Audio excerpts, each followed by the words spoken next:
Offrir du champagne, du vin, des spiritueux, du chocolat ou encore des livres à tes clients à l'occasion des fêtes de fin d'année, c'est une tradition pleine de générosité. Mais attention, cette pratique a des règles et surtout des implications fiscales. Bonjour à tous, j'espère que vous allez bien. Bienvenue sur la chaîne de Topwork. Je suis ravi de vous retrouver aujourd'hui dans cette vidéo pour parler ensemble des cadeaux de fin d'année à l'approche des fêtes. Car comme beaucoup d'entrepreneurs, tu souhaites offrir, et c'est bien légitime, des cadeaux à tes clients. Et bien, dans cette vidéo, on va explorer ensemble les conditions pour offrir les cadeaux, en comprendre les enjeux fiscaux qui les entourent et même découvrir les exonérations possibles. Alors, reste connecté jusqu'à la fin de cette vidéo car on va tout décortiquer, c'est promis, c'est parti.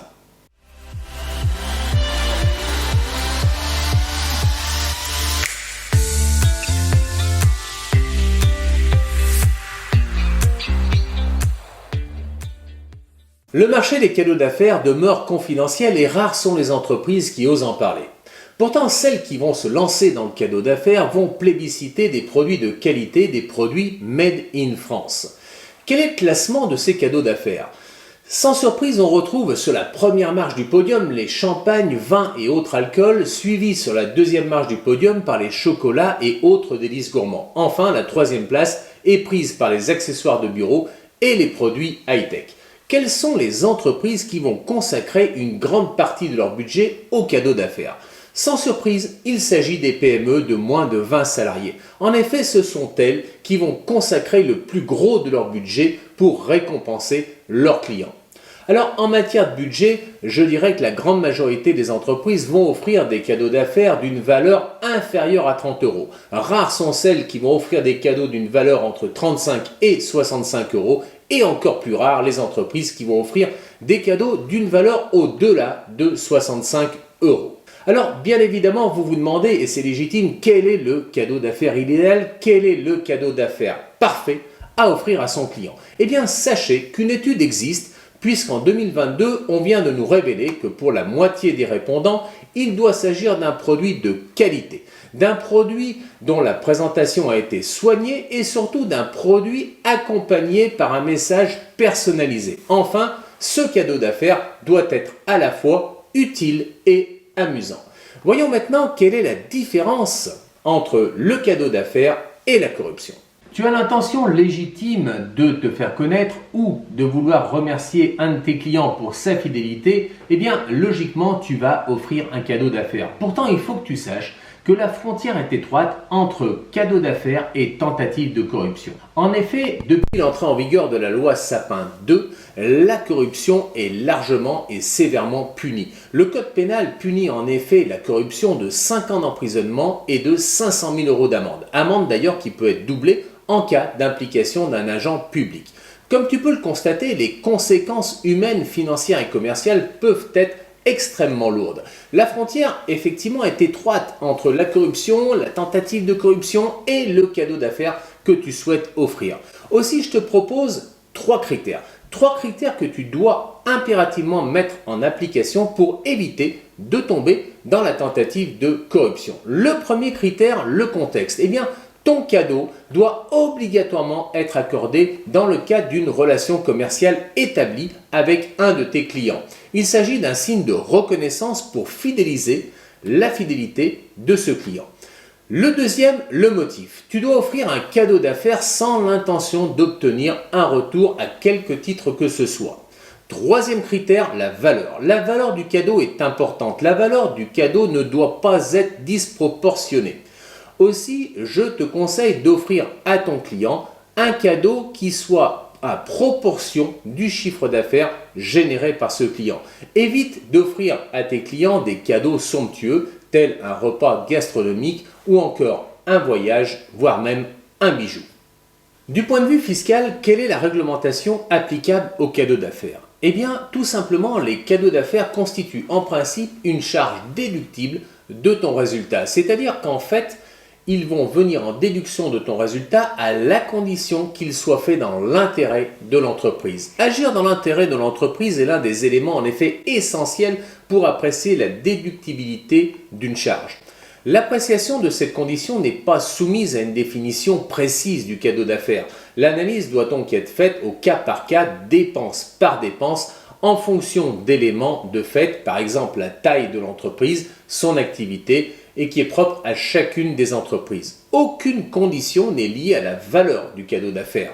Toutefois, les cadeaux, il faut le savoir, font l'objet d'une attention particulière de la part de l'administration fiscale en cas notamment de contrôle. Ainsi, l'administration peut, en application des dispositifs fiscaux, les réintégrer dans ton bénéfice imposable. La valeur des cadeaux est réintégrée si elle est manifestement excessive, exagérée par rapport à la taille ou au chiffre d'affaires généré par le client qui va être bénéficiaire de ce cadeau. Par exemple, un client avec qui tu réalises un chiffre d'affaires de 10 000 euros par an, à qui tu vas offrir un cadeau d'une valeur de 50 000 euros. Eh bien, la valeur est disproportionnée, tu ne pourras donc pas la déduire de ton résultat fiscal et elle sera réintégrée en cas de contrôle par l'administration. L'entreprise doit également être en mesure de rapporter la preuve que les dépenses en termes de cadeaux d'affaires sont engagées dans l'intérêt de l'entreprise afin de conserver, de fidéliser la clientèle et d'entretenir cette clientèle. Même si la dépense est exposée dans l'intérêt de l'entreprise, cette déductibilité peut être remise en cause par l'administration si elle est excessive et manifestement disproportionnée par rapport à l'entreprise. C'est ce que nous avons vu. Pour éviter toute ambiguïté, je te conseille vivement de conserver par devers toi les factures relatives à ces cadeaux d'affaires offerts à tes clients. Ce document, ces factures doivent mentionner par tes soins le nom du client, le nom des bénéficiaires à qui les cadeaux sont offerts, car cela va garantir la traçabilité dans ta comptabilité et te permettre ainsi de justifier la conformité optimale de ces cadeaux et de leur valeur par rapport à l'intérêt commercial de ton entreprise. Alors nous venons de voir que la valeur de ces cadeaux d'affaires est une charge déductible de ton résultat fiscal. Mais pour autant, ce cadeau d'affaires doit faire l'objet également d'une déclaration au titre des frais généraux. Il figure en effet sur le relevé des frais généraux que tu dois remplir chaque année.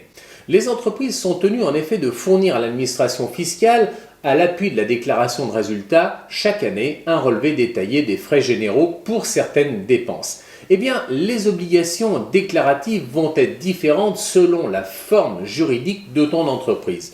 Si ton entreprise relève de l'impôt sur les sociétés, tu devras remplir un formulaire, le 2065.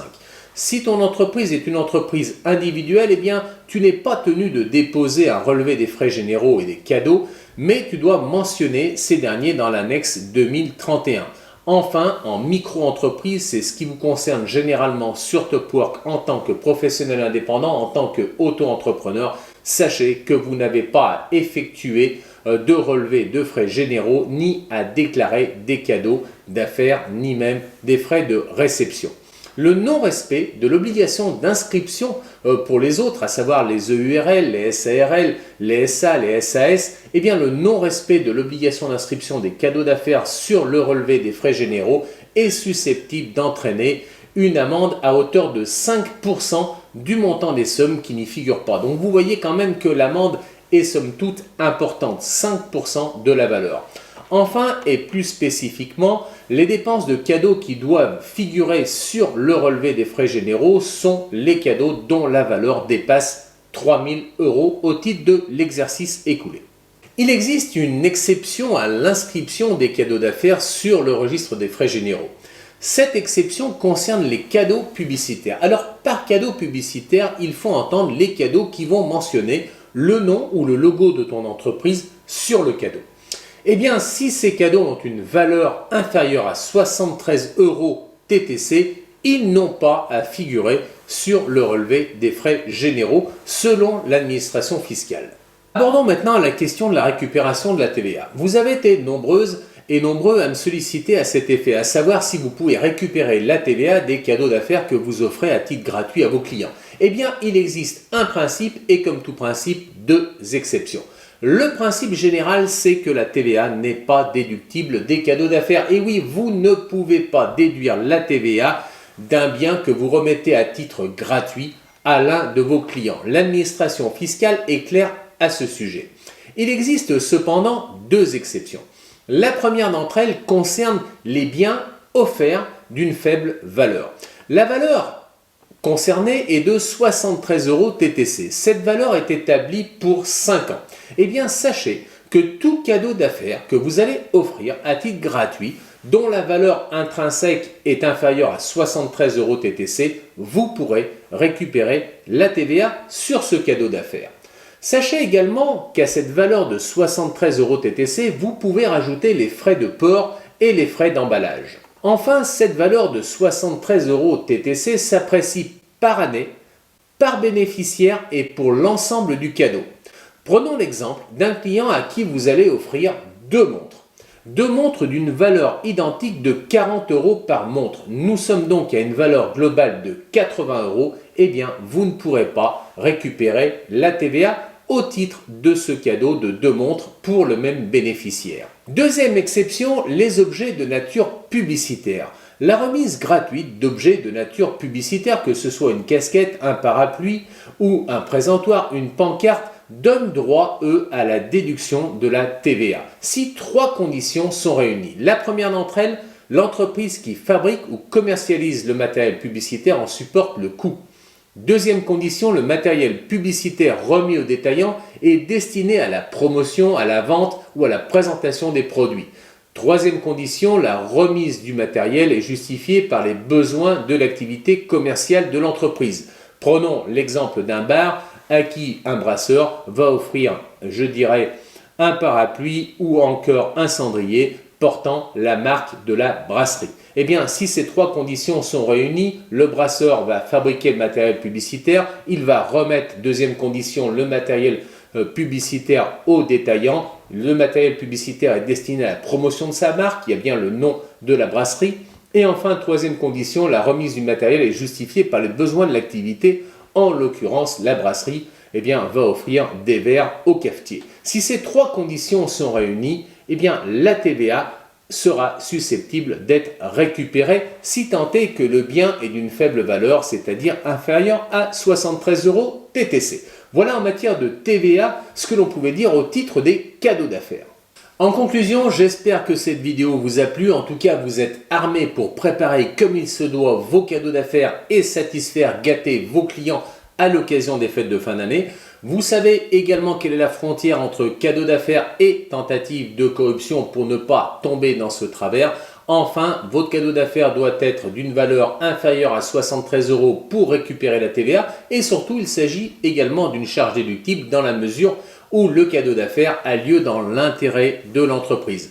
Alors, en ce qui me concerne, je vous donne rendez-vous à vendredi prochain pour une prochaine vidéo sur la chaîne de Topwork. Je vous souhaite de passer une agréable semaine, de concocter vos cadeaux d'affaires, d'en faire profiter vos clients. Je vous dis à la semaine prochaine, à vendredi. Ciao!